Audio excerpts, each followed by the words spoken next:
Hi, I'm Femi. Okay. Today on the stream, how is India coping with its second wave of COVID-19? COVID cases are currently overwhelming hospitals, medical professionals and health carers. What do you want to share with us about what you know is happening in India? Why is this happening and what can be done about it? That is our show today. Jump into YouTube and share your thoughts. Right now, currently, the fear is not that you'll contract with the virus. The fear is that what will happen if I get COVID? Because there is no medicines. There is acute shortage of oxygen. Trust me, it's so tough to get oxygen right there that I can't express it in words. I am struggling since last 4 or 5 days to get these things, these basic things get arranged for my friends and families. And trust me, I'm failing most of the times. Twitter is supposed to be a place where people share their thoughts, but right now in India, Twitter is a help center where people are tagging me and thousands of volunteers out there so that we can help them arrange oxygen, beds, ICU, ventilators and whatnot. How do I feel about it? I'm numb because I cannot sleep at night knowing the fact that there are people waiting outside the hospital to get a bed. There are people dying outside the hospital because they could not afford to manage an oxygen cylinder, because they could not afford to arrange a bed. This is the largest democracy. Are people supposed to live like this? That is a question I'm going to be putting to our panelists. Vidya, nice to have you. Dr. Kaka, nice to have you. And Syed, nice to see you here as well. Syed Zafar, I'm going to get all of you to introduce yourself so our audience know who you are, what you do and where you're from. Vidya, please start first. Welcome to the stream. Thank you for having me over. I'm an infectious disease reporter. I've been covering the pandemic for the Atlantic and LA Times from India, but I'm currently in Boston at Harvard University as a Nieman Fellow, writing a book about the pandemic. Thanks for being with us. Dr. Kaka, it's nice to see you. Introduce yourself to the stream audience. Hi, I'm Dr. Kamna Kakkar and I am an anesthetist based in Rohtak, Haryana. I have been working on the front line from last 1 year and I've been running COVID ICU basically as a ICU specialist. Syed Zafar, nice to have you with us here on the stream. Please introduce yourself to our international audience. Hi, this is Syed Zafar Islam. I work for a political party called Bharatiya Janata Party, which is the ruling party in the country. I'm the member of the parliament and I'm also the national spokesperson of the party. Thank you. Thank you. Doctor, I am just looking here at the Ministry of Health and Family Welfare, trying to get a handle on the numbers of people impacted. Do you remember that last comment? Are we supposed to live like this? What does like this mean? I'm looking at the cases here. Active cases have gone up of COVID. Deaths have gone up of COVID-19. What is the situation from your perspective, Doctor? Well, at the front line, things are definitely bleak. We are seeing a huge wave. It's not even a wave, it's a wall, it's a tsunami. And we are seeing 3 lakh cases per day, about 2,500 deaths per day. Estimates say that maybe we are undercounting, maybe we are not, but the way things are right now, it's worrisome, it's alarming. I want to share a part of a report from Elizabeth Puranam, who's been reporting in New Delhi, and she's been going to the hospitals, she's been talking to people just to get a sense of what's happening down on the ground. Here she is.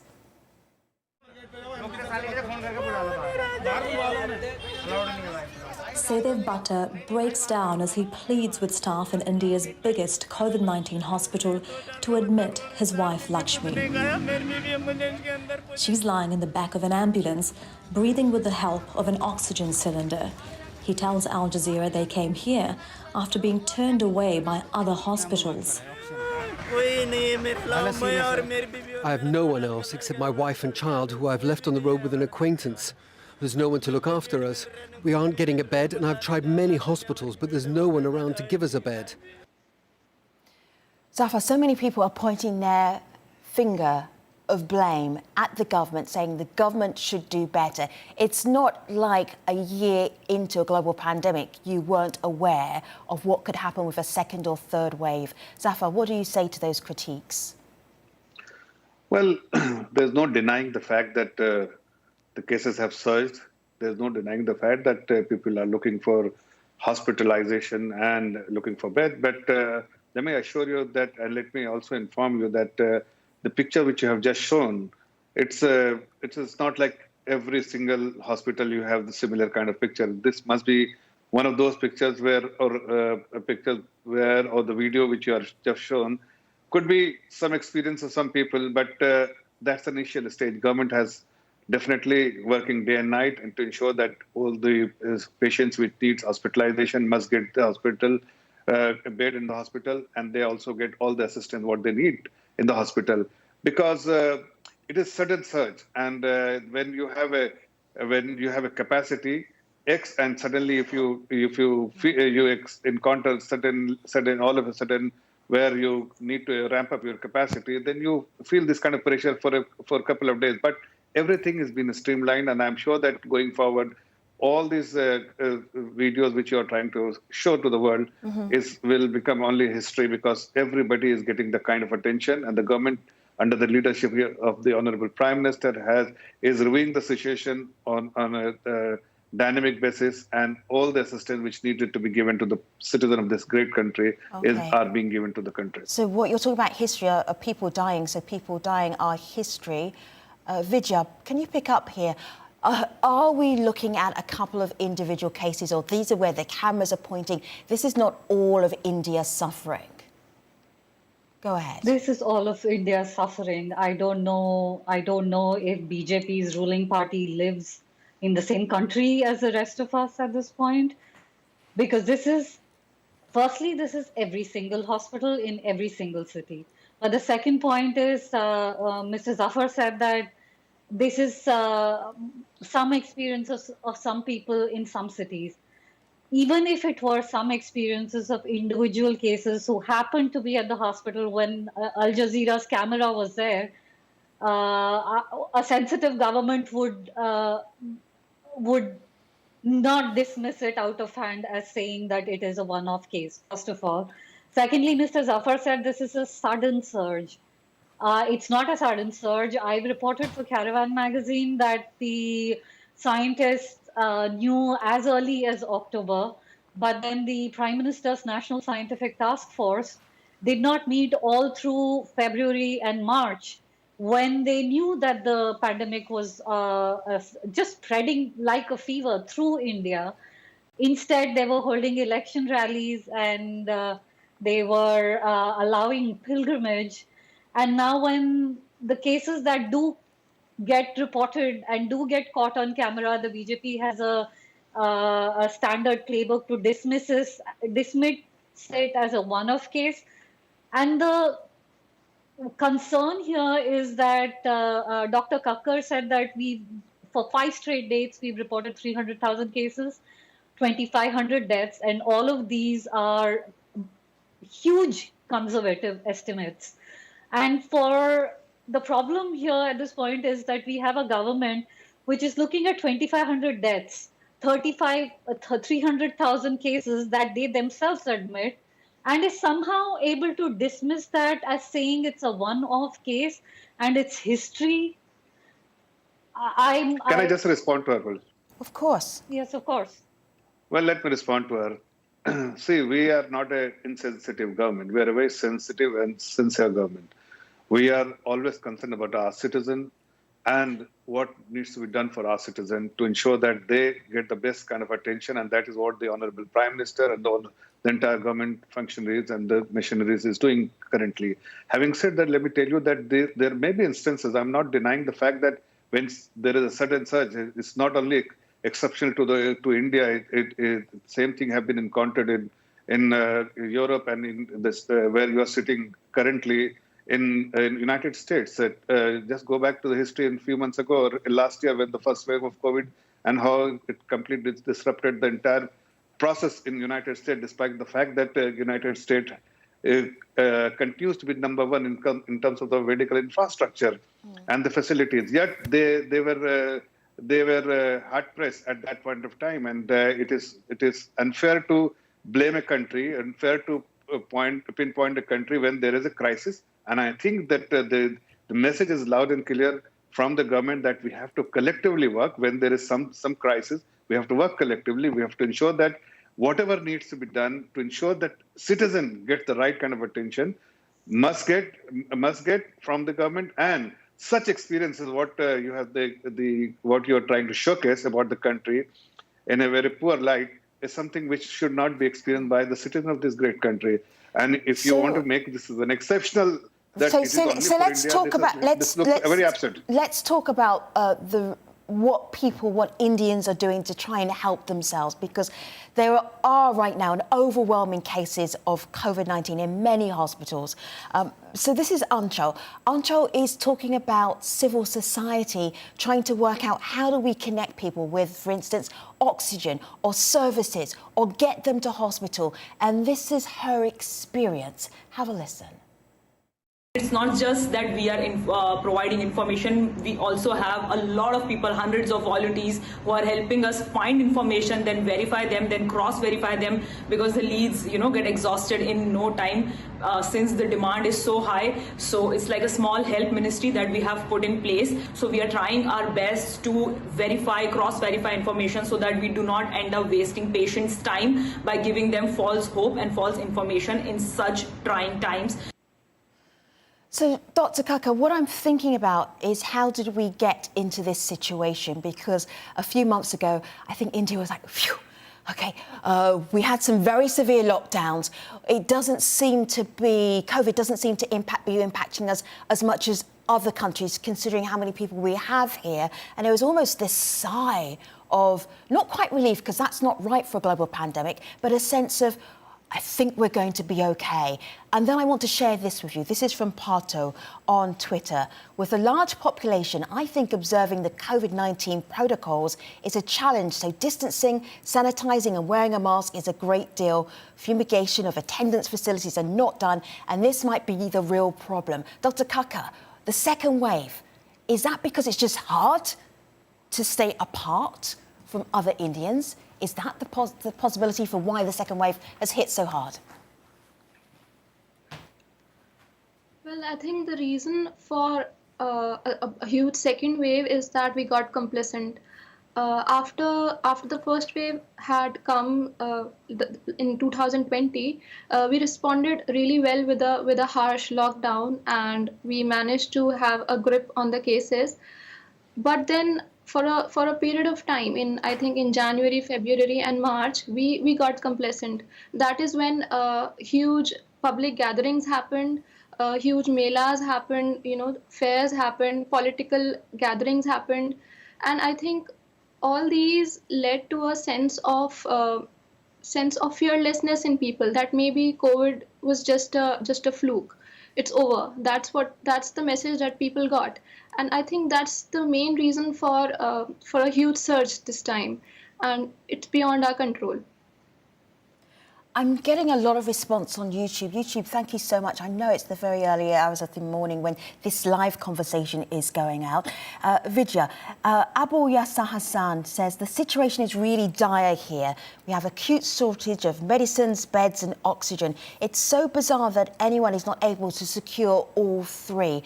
Let me share that with Vidya, because you're also keeping an eye on what is happening on the ground in India. Go ahead. The shortages, talk about those.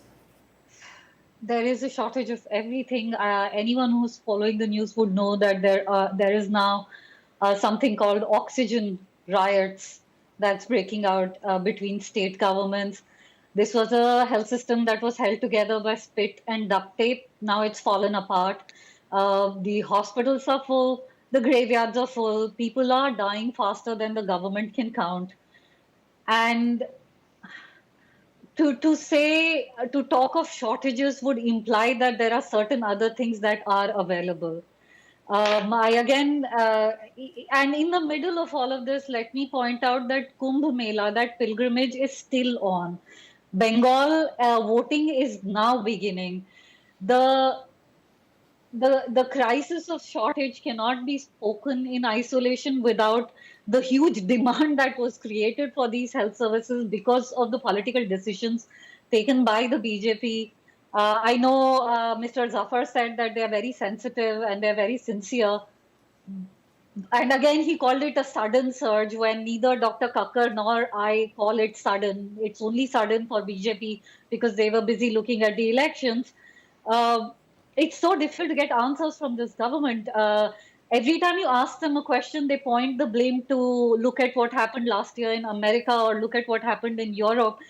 How does that absolve what India did despite having a year's notice to prepare, and then putting people under a very draconian lockdown, and then invoking a colonial era law called Epidemics Act to centralize purchasing power? This government has taken every step in the last year against national public health security. And at this point, when the surge is completely out of control, the vaccines are under a stranglehold. Every country in the world is trying to vaccinate their people as quickly as they can, as against India, where vaccines are the most expensive in the world. We are the pharmacy of the world, and we are our vaccine shots are $15 to $30 single shot. No one in India has that kind of money. So I don't know what a sensitive government does because we don't have one at this point. I cannot mince words and make BJP, I'm not here to relitigate facts. The fact is the surge was not sudden. Can I just respond to that, Femi? Of course. Yeah. Of course.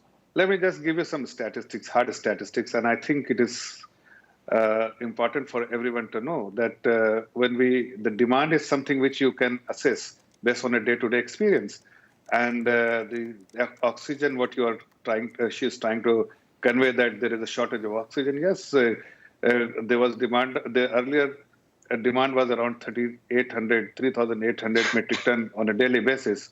If you just take the average, somewhere it is 3,800, while the capacity in the country at that point in time was 7,200 metric ton, which has been ramped up to 9,000 So Zafar, I do not understand. I do not understand what you're actually saying, but I do understand this. So let me play this to you, and then you can tell the families who are looking for oxygen what you actually mean when you say that, because I want this to be a useful conversation. So let's see people in India who are looking for oxygen for their loved ones. And then, Zafar, then you can explain what you're saying. Then we can understand those two things, how they go together. Let's have a look. I took my relative to a hospital, but they refused to admit him and told us to take him to a different one. But this hospital's not admitting him either. Oxygen in the ambulance is running out. We have a patient here in the middle of the road without any hope. My mother is admitted here and I don't think they are taking good care of her. The oxygen supply is irregular and the care is very bad. The oxygen cylinders need to be filled up every half an hour. They are not even looking at it. Nobody has come here for the whole night. Last night her oxygen mask fell off. Nobody came to check it. She was suffering and called me, kept asking me to come and put on the mask again. They are also not letting me see her. I asked them to give me the PPE kit and I will take care of her. So Zafar, we've got context here, and I don't need to explain the context to you because you are in India. So when you're talking about it's more about supply rather than a shortage of oxygen, how do you explain that to the families? Well, let me give you a very correct picture. Yes, I as I said in the beginning itself, that in some cases there are some shortage the citizens have experienced. But it is the responsibility, and that is primarily because of sudden demand and beyond the capacity of that particular hospital or that particular, normally how much they used to keep it in a store.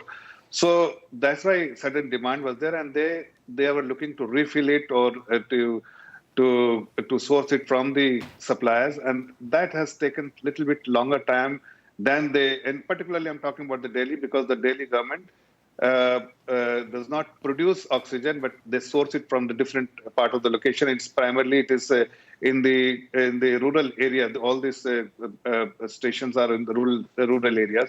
So it did take time. That's why the Indian Air Force planes have been pressed into action. The special railways are being run to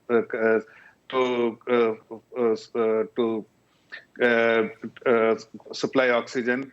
And oxygen express, and then the transportation. So just a second.